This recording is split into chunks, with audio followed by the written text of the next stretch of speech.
ये 4 श्लोक दिए भगवान वेद व्यास जी को। किसने? देवर्षि नारद जी ने। और इन 4 श्लोकों से और वेद व्यास जी ने 4 श्लोकों से 18,000 श्लोक बना दिए और रचना कर डाली। किसकी? श्रीमद् भागवत महापुराण की। बोलिए श्रीमद् भागवत महापुराण की। बांके बिहारी लाल की। इस प्रकार से जैसे ही व्याख्या तो कर दी, लेकिन कहते हैं सुनाऊं किसको?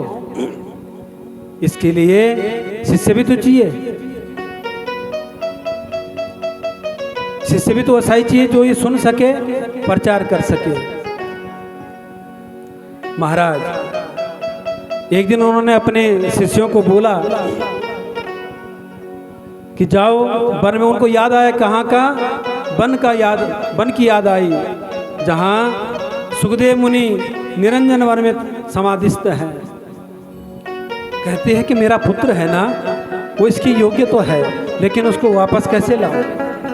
अपने शिष्यों को बुलाया और उनको कुछ श्लोक रटाए, कहा जाओ वन में भगवान के श्रृंगार का जिसमें वर्णन, वो श्लोक रटा के भेज दिए और कहा कहीं सुनाओ तो सही, हो सकता है कि कुछ करुणा आ जाए, वापस हो जाए। शिष्य चले कहाँ? वन की ओर। किस वन में? जहाँ सुखदेव मुनि तपस्या में बैठे हुए हैं। अब वहां उन्होंने गुनगुनाना शुरू किया। महाराज बरहा पीडम नटवर वपु कर्णयो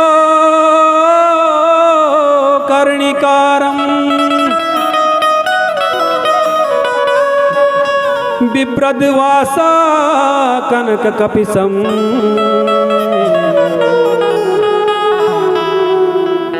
वैजयंती चमाला।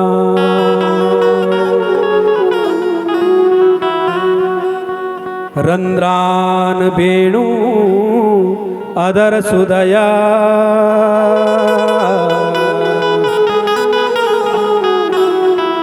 पूरयनि गोप वृंदे।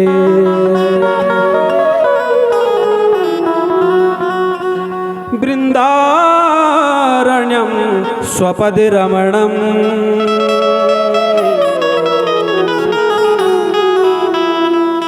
प्राविशद गीत कीर्ति।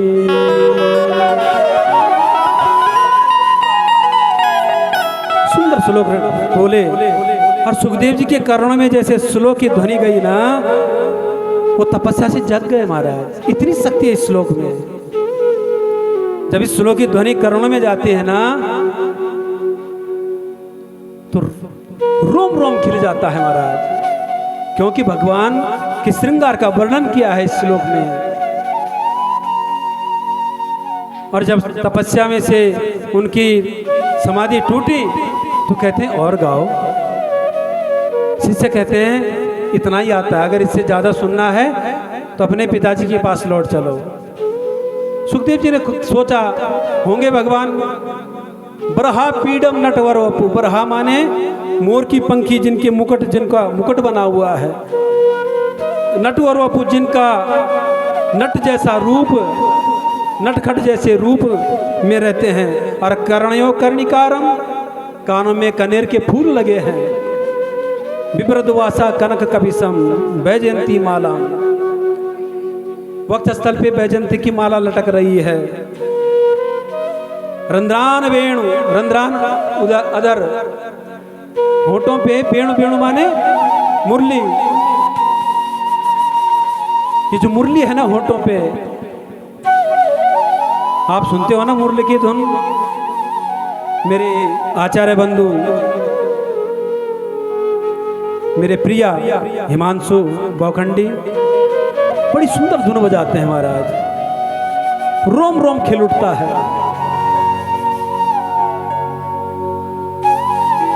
इसी वेणु की बात की गई है भगवान कृष्ण के होठों पे, अधरों पे जो ये वेणु है। पूरा यन गोप वृंदे, जितने भी गोप हैं आपके प्रेमी हैं। सब आपके गीत गाते हैं भगवान। ये परिचय दिया था, लेकिन सुखदेव जी फिर तपस्या में लीन हो जाते हैं और शिष्य दौड़ के फिर आते हैं कहाँ? वेद व्यास जी के पास। व्यास जी कहते हैं कुछ परिवर्तन हुआ? कहते हैं कि गुरुदेव कुछ देर के लिए आंखें तो खोली और फिर तपस्या में लीन हो गए। कहते हैं कि ठीक है, पहले मैंने श्रृंगार का वर्णन किया था और अब करुणा का वर्णन करता हूँ, फिर जाओ और एक श्लोक और रटा के जिसमें क्या है? करुणा। हो सकता है करुणा के माध्यम से लौट आए। चले गए शिष्य और फिर गए और अब फिर गुनगुना लगे, अहो बकीयम स्तन काल कोटम जिगांस यापाय यदाप्य साध्वी देवे गतिं धात्र्यो चितां ततोऽन्यं कं वा दयालुं शरणं व्रजेम। अहो बकीयं स्तनकालकूटं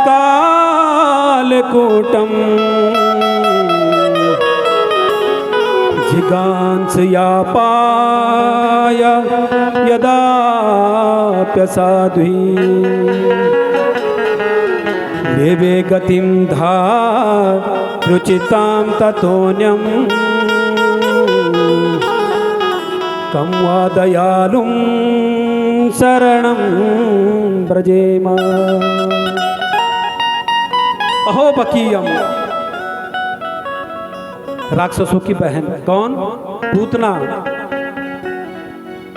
कालकूटम स्तन, अपने स्तनों पे कालकूट जहर लगा के भगवान कृष्ण को मारने चली गई थी। जिगांस, जिगांस कहते हैं मारने के लिए। यदाप्य साध्वी, साध्वी बन के गई, लेकिन है कौन? राक्षसों की बहन। लेवे गतिम धातुचिताम तत्वनम, लेकिन भगवान ने जो गति माँ को बाद में देनी है वो पूतना को पहले दे दी। क्या कोई है ऐसा दयालु? भगवान से बढ़कर दयालु है कोई क्या? महाराज इस प्रकार से कहा। अब सुखदेव जी की समाधि टूट गई और कहा और बोलो, गाओ ना। कहते कि अगर सुनना है ना अपने पिताश्री के पास लौट चलो, वहाँ ऐसे ऐसे 18,000 श्लोक हैं, सुनते रहना। लौट चले महाराज सुखदेव जी, दौड़े दौड़े भागे भागे और कहाँ आ गए? अपने पिताजी के पास। और पिताजी को दंडवत प्रणाम किया, पिताजी क्षमा करना, मुझे भागवत सुननी है, मुझे सुनाओ भागवत। लेकिन व्यास जी कहते हैं कि मैं पहले कैसे समझूं कि सुखदेव ने दो चीजों को जीत लिया है और मनुष्य के लिए दो जीतनी जरूरी है, एक काम और एक क्रोध। और जिसने ये दो बातें जीत ली, समझो उसका कल्याण। जहां काम तहां राम नहीं, जहां राम नहीं वहां काम, जहां काम वहां राम नहीं, जहां राम वहां काम नहीं। जहां राम वहां काम नहीं और जहां काम वहां राम नहीं, जहां काम वहां राम नहीं और जहां राम वहां फिर काम नहीं। अब उन्होंने परीक्षा लेने के लिए और राजा जनक के पास भेज दिया। किसको? सुखदेव जी को, कि वेदांत पढ़ के आओ, तब मैं कथा सुनाऊंगा। चले गए महाराज, जनक के पास भेज दिया। जनक को पहले ही बता दिया कि परीक्षा लेना कि शिष्या भागवत सुनने के लायक है कि नहीं।